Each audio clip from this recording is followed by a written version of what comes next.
Hello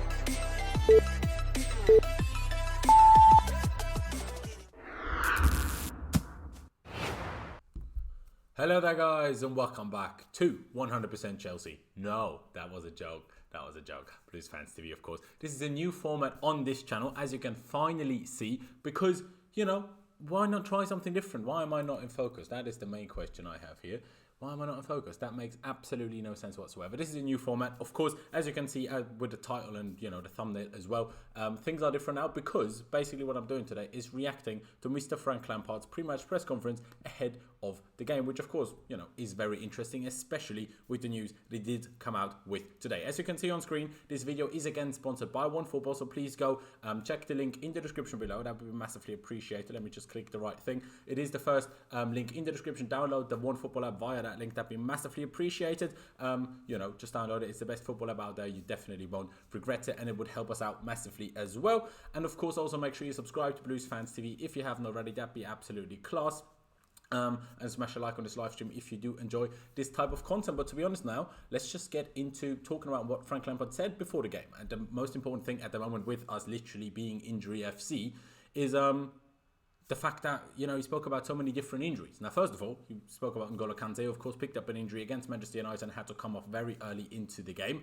And he's, of course, not fit for the upcoming game now. Of course he isn't. Picked up a muscle injury. It was reported on Monday, not said so today. A muscle injury, well, an adductor injury today. Lampard just said it's a muscle injury. He said he hopefully won't be out for more than 3 weeks. So that is, of course, not good with the huge games that we have coming up now. You know, Bayern Munich is coming up in the Champions League now, and he will certainly miss the first leg, possibly miss the second leg. We'll have to wait and see what happens there. It's definitely not good. Christian Pulisic, who's now been out for ages and ages and ages as well, again, not fit. Difficult injury, according to Frank Lampard, and at the moment he can't even give a time frame as to when he will be back, which, of course, is, again, quite a bit of an issue. I'm not going to lie. It is quite a bit of an issue. Who knows when he'll be back? I just hope it's as soon as possible, really, because, in my opinion, he will play a big part in us finally starting to score more goals. But then the best news of today, Ruben Loftus-Cheek will be in the squad tomorrow. He is basically back now. He is back, which is, of course, absolutely brilliant. Lampard did say straight away he's not fit to start, obviously. I mean, he hasn't kicked the ball all season, really. Not a competitive ball anyway, which, of course, is that. But he's back. He's finally back. I was a bit confused when he said that because he was meant to play in the under-23s game between Chelsea and Arsenal last Monday and wasn't even in the squad for that. Of course, he's played 1 or 2 friendlies behind closed doors. But why didn't he play in the under-23s game if he's now fit to play that tomorrow? A bit confusing, but he should be on the bench tomorrow, which is extremely, extremely, extremely exciting. Honestly, I cannot wait. Possibly, you know, he comes on. Obviously, I'm at the bridge tomorrow. So, you know, if I'm back for Ruben's comeback, I'll be absolutely gassed. As most of you will know, I love Ruben. I absolutely adore Ruben Loftus-Cheek. And then, of course, Andreas Christensen picked up a broken nose by Martial's elbow against Man United. Had to come off at half-time. Obviously, Lampard confirmed he broke his nose, but had a mask fit in Italy. I'm pretty sure they usually get it fit. And he's available to play with the mask. He said, you know, he trained, you know, we're trying to go for headers and everything worked well. He's done well. So, you know, he's pretty much available, just going to play with a mask. And then for Tammy Abraham, who, of course, missed the last game with injury, with that ankle injury that he picked up, or ankle, leg, foot injury that he picked up against Arsenal. He was in training for the last 2 days. Lampard said at around 70% or so, and he will be in the squad. But whether he will start or not will again be a late decision for Lampard. And, you know, basically he hasn't decided yet. You know, you could just put it that way. There's been no update on Hudson-Odoi, which was a bit disappointing. The journalist initially asked, you know, when he just rattled off all the names that could be injured, basically, or are injured, and he wanted updates on all of those.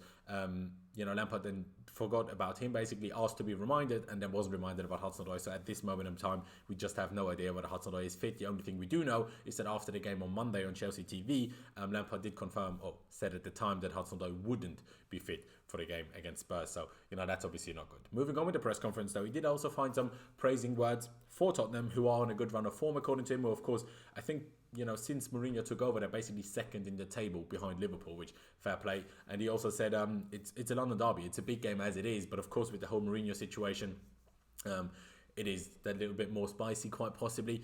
Mourinho, of course, has no strikers available, but Lampard made it very, very clear that he still has attacking players available. And that doesn't mean that they won't be a threat just because they don't have Kane and Heung Min Son, which I will get to in more detail a little bit later on, of course. Part of beating Spurs in December, as was, you know, stated by the journalist, was, of course, the surprise factor of going with the 3 at the back on the day. And, Lampard said, yeah, it was good that day, but Tottenham were playing slightly differently back then than to what they are now. Everyone has injuries and stuff. So, he didn't confirm or deny that he would go for that again or that he wouldn't go for it. We'll just have to wait and see what he does. He did also confirm that he actually really likes the challenge that he's going through at the moment. He says, okay, Monday was really difficult and the night's sleep after that wasn't good. But he said kind of he enjoyed the week after that because it's like trying to get the players going. Also, praise the players for the commitment in training, which is very, very good. But also made it clear that very few, if any, teams have had the injuries we've had this season, which of course, in his eyes, explains some of our bad runs recently. Not sure I'll buy it, mate. But, that's what Lampard said anyway. He made it very clear that he's not on a collision course with the board over dropping Kepa, which has been reported by one or two news outlets. He said he's paid to make decisions, and this was a decision he made, on the form of the goalkeepers. He didn't say it's the last decision. He didn't say that Caballero will play for the rest of the season now, but he's made it for the last 2 games in the Premier League, and we'll have to wait and see what he does moving forward, and especially tomorrow, which of course I will touch on later on as well. Now on Batshuayi, he didn't exactly find the most praising words after the journalist asked. Well, he had a pretty difficult night on Monday, didn't he? Didn't find the most praising of words, in my opinion. Clearly hinted at Olivier Giroud, possibly starting tomorrow, at least if Tammy Abraham isn't fit. And especially doing so by saying that after the difficult December/January period for Giroud, where he was, definitely in negotiations with many other clubs, including Inter, including Lazio, including possibly Spurs, and some other teams, that actually Giroud came to Lampard before the winter break recently and said that he still needs another few weeks to actually be properly fit again, which he then wasn't against Manchester United, which, how Lampard worded it, sure made it sound like kind of was the reason why he didn't start, possibly. Not the reason why he didn't come on earlier. Still think that's a mistake by Lampard. But possibly that's why he didn't start. That would be interesting. But Lampard said he should be fit now, which of course would be good if Tammy isn't fit. And then basically the last thing in the press conference that he said was making top 4 is a tough challenge. Of course we had a much, much clearer gap than we do right now when it's only 1 point. If we do lose this Spurs, we're definitely not in the top 4 anymore. If we draw, we still might not be in the top 4 anymore. Only a win will keep us in the top 4. But he said, it's in our hands still. It is in our hands because we are still 4th, and we'll just try to make it happen. And to be honest, that was it from the press conference. And now, basically, just moving it on into a bit more of a normal preview kind of style video, because with all of what I just said now, with all of the injury news, let's just talk about how the team could and would and possibly should set up for the game tomorrow, especially, with us being hit with so many injuries. But that kind of makes it both more difficult and easier at the same time to predict what's going to happen and what we should do. Of course, if you guys are putting anything into the chat right now, I will get to a couple of comments that you put in the live chat later on in the video. Let me just talk about the things I basically have to talk about. And like I said earlier already, please be sure to subscribe to Blues Fans TV. That'd be good. Now, of course, we do know a couple of things. We know that both of Jorginho and Mateo Kovacic are going to start because N'Golo Kante's out. There's no other options. Those two are going to start. We know at least one of Willian and Pedro is going to start, with Christian Pulisic confirmed out and Hudson-Odoi most likely out, as Lampard said, at least after the United game, like I said. And so unless he starts Mason Mount on the wing, giving us very few midfield sub options with Ross Barkley, then presumably it's the number 10, we actually kind of know that both Willian and Pedro are going to start, really. So, I guess let's just go through it. With Kante out, like I said, it's gonna, and in my opinion, should be a 4-2-3-1 formation. I personally believe that we cannot play a 3-4-3 like we did away at Tottenham when Kante isn't there. Our midfield two, of especially Jorginho and Kovacic, would just get absolutely slaughtered for the lack of pace and lack of defensive ability, in my opinion. Especially with the kind of powerhouse midfielders that Spurs, for the most part, go with, even if Sissoko is injured. And Mourinho, for some reason, doesn't use Ndombele as much as he, in my opinion, should. And while a 4-3-3, I personally wouldn't mind it. I wouldn't mind a 4-3-3 even if we don't have Kante. A double pivot of Jorginho and Kovacic has worked previously as well. So I think that's the slightly safer options to go with, in a sense. Now, in goal, I would still pick Kepa. I said that before the Manchester United game. I want to pick Kepa. Will he pick Kepa or not? I don't know. I'm going to put Kepa on the picture that I'm going to have on screen, the graphic, the lineup graphic.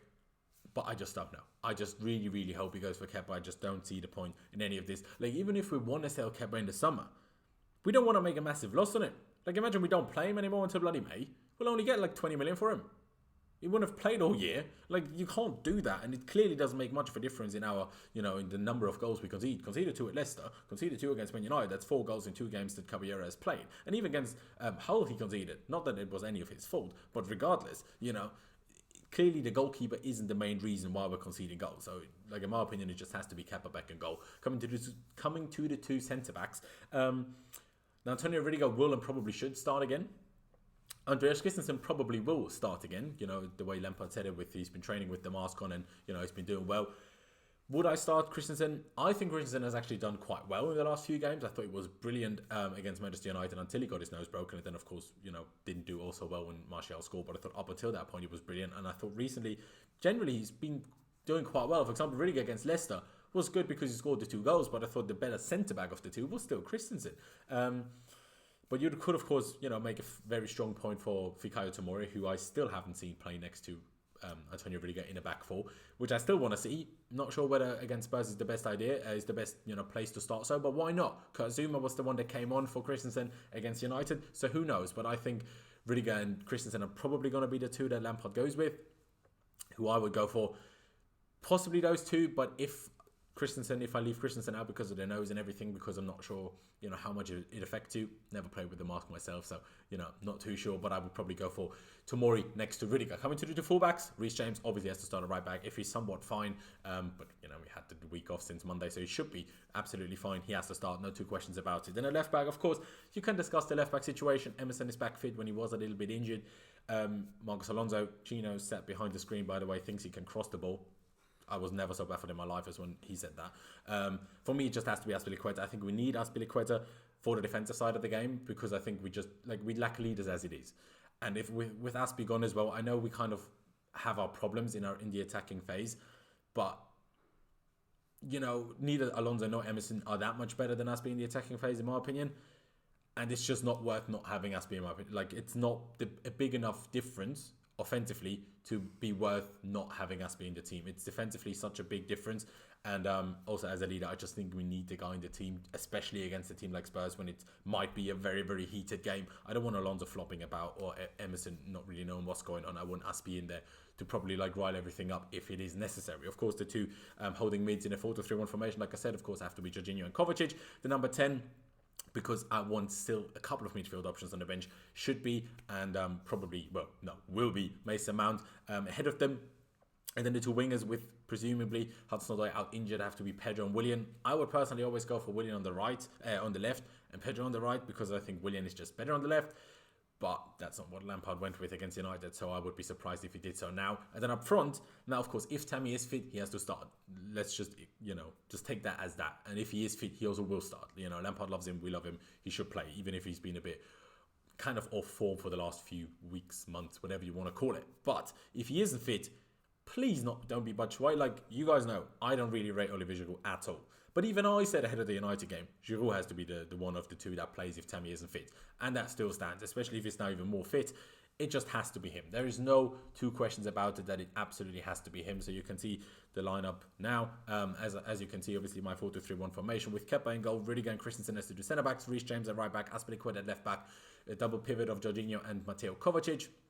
Mason Mount in the number 10, the two wingers of Pedro and Willian, and of course Olivier Giroud up front if Tammy Abraham isn't fit. Moving on from that though, I guess, it's just really hoping that we finish our chances better than usual, because we always create them. We always have at least a decent number of decent chances, even though I said decent twice in the same sentence. I'm also hoping that we don't have that kind of standard one or two brain farts in the game that for us always seem to result in conceding, rather than ever being let off the hook, except against Leicester when, who was it? No, it wasn't. I can't remember who it was, but they were basically through on goal. They should have made it 3-2. We were let off the hook then, but usually we don't. Usually we concede from every kind of mistake we make. Because I don't think we've overall been playing awfully badly, or against United we didn't, at least. In my opinion, I mean, there's decent movement, not quite enough forward movement, but there's decent movement, better than I've seen at other parts this season, or better than I've seen at some parts last season. The passing is for the most part okay. Yes, a bit too slow and a bit too much sideways and backwards sometimes, but okay. The crossing, at least by Reece James, is really good. And the defending bar the brain farts, in my opinion, has been pretty good as well. Just the positioning, decision-making, and finishing in the final third is what has really, really been letting us down, and is, in my opinion, clearly the biggest reason why we haven't been scoring enough goals and why we haven't been winning more games. Tammy being fit, of course, would help, but if he isn't, also Giroud starting over Batshuayi would probably be a drastic improvement. Let's hope I'm right in saying that, and let's hope that Giroud actually starts if Tammy isn't fit. Because, Spurs will give us what we expect them with Mourinho to give us, in my opinion. He might do something fancy with the front three, seeing as Harry Kane and Heung Min Son are out injured. But other than that, I expect a 4-2-3-1 and a defensive approach. It's still Mourinho. You know, he's not going to go all that fancy. And as much as Jose will really, really, really want to prove a point coming to Stamford Bridge, where he'll likely receive everything but a warm welcome, definitely from my side. I still kind of love him, but for the most part I hate him, basically. Because can't go Spurs. I don't care, you need a job, go get a job somewhere else. Not having it. I just don't think he has the team to come up with anything too crazy right now, too special to like kind of counteract us. I'm not sure whether he's going to expect us to go 4-3 at the back again. I'm not sure. We'll have to wait and see. But I hope they play Lucas up front, who played there against Leipzig in midweek when they actually got absolutely battered, but really somehow only lost 1-0. Still don't really understand how they did that. Or whether they'll stick Dele Alli up front, or possibly Troy Parrott, the only other real striker that they have, who's really young though. He's 18 years of age. Who knows what they'll go with. Should it make a big difference to us? No. You know, we're going to be the attacking team here. You know, yes, we have to be a little bit more careful on the break if they have a quick striker like Lucas up front. But at the end of the day, we have to be careful of the counter-attacks anyway. So does it make that much of a difference? Not really. At the end of the day, bar maybe a bit of pressing for a few minutes of each half, pardon me for a second, we'll have the majority of the ball, and we'll just have to make sure we don't make silly mistakes that cost us. And obviously, like I said, hopefully take our chances against the deep-sitting Tottenham. Whether we'll try to attack through the middle, we'll just have to vary it up. Don't just cross the ball. Don't just go through the middle. Shoot at times. Go through the middle at times. Cross the ball at times. You know, have a bit of wing combination play with especially on the right-hand side, Willian and Reece James. Try to find your way through. Have the positions covered. Have the near post covered. The far post covered. Someone in the middle, ideally, well, the striker, someone at the at the edge of the box, someone around the penalty spot. Just have the box covered, so wherever the ball goes, whether it's deflected or the cross just doesn't end up as well as we'd like to, someone's there to score, and then I think we will score. But the question is, will we do all of those things?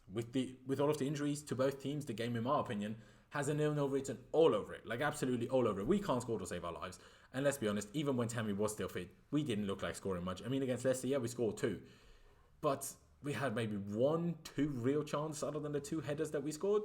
I can't remember that many more. It's a few weeks ago now, but still. But for some reason, I still don't think it will end that way. A draw wouldn't surprise me at all. Maybe a 1-1, possibly a 2-2. But even though he's only going to be on the bench, somehow Ruben Loftus-Cheek coming back has given me a real boost of confidence. I must say it. Ruben's back. I'm gassed. Love Ruben. So I'm going to predict a 2-1 win for Chelsea. Whether that's a good idea or not, I don't know. We'll just have to wait and see. I'm just like fingers crossed. I'm just hoping and praying basically that we're going to get that win somehow, because, you know, just sod on with Spurs. You know, just go do one. Absolutely go do one. Especially because one of their fans, you know, accidentally took my wallet a couple of days ago. Yeah, you know who you are, Sam. Not fair play to him. Gave it back to me. All good. But still, I was a bit annoyed at the time. But yeah, that's, to be honest, been really it from me. A lot of interesting news by Frank Lampard in the press conference. Ruben Loftus-Cheek, of course, being back. A lot of bad injury news. Pulisic still out for really an undefined number of time at the moment. N'Golo Kante will miss a very crucial part of the season for us as well now. And, you know, with Tammy, we don't even know what's the situation right now. But yeah, like I said, I'm going to leave it here. Just going to answer a couple of things that you guys put in the comments, because why not? Let's just see what you guys have to say. 3-1, mark my words, is what Big Boy Steve said. Mark Chi said 4-1 Chelsea. Don't know what that word means. 2-0 again. Why not? I'd still give Mourinho a warm welcome if I was at the game. That absolutely not. He's at Spurs. He won't come on, guys. He might not come on. He might not come on. Ruben Loftus-Cheek might not. But why would he put him on a bench if he isn't at least able to play 10-15 minutes? Then I don't see why not, depending on the result, of course. Let me just find 1 or 2 more comments in the chat. But why should never touch a Chelsea shirt again?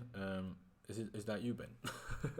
Giroud is on a different level from Michy. On a different level from Michy as a technical footballer. Finishing, bar Michy recently with his bad form, Michy is much better. Because for the most part, Giroud doesn't even try to score. He always tries to lay it off again, which has always been my kind of bigger problem with him. Mount looks decent against Man United, so he should have another masterclass against Jose. Not sure what he did against Man United was a masterclass, but he was certainly decent. I don't think we can debate that. We need a left back badly. I agree. It's going to be a super Frankie masterclass. Let's bloody hope so. 2-0 Chelsea. Come on, you Blues. You know, that'd be good as well. Don't you think Lampard should give us some detail on Pulisic's injury? Well, he's not forced to, is he? Like, he's not obliged to give us any updates. There's a lot of questions about Pulisic's injury. You know, it is said that it is an adductor injury that has kind of gotten quite a bit worse. or was worse than initially expected, or he has a new injury that we just don't know about, because he should kind of be back. And the fact that Lampard said he has no idea when he'll be back, that doesn't sound very good. Either that injury got worse again, or it's a new injury that we don't know about. It's a bit strange. So it's a bit strange. Who is better, Hudson-Odoi or Pulisic? Right now, Pulisic. Potential-wise, Hudson-Odoi. But yeah, I hope Giroud plays well and scores against that word. Yeah, I hope so as well. Or Tammy plays and scores. I just hope we win. Other than that, I don't really care all that much, if I'm going to be totally honest with you. But yeah, guys, I'm actually going to leave it here now.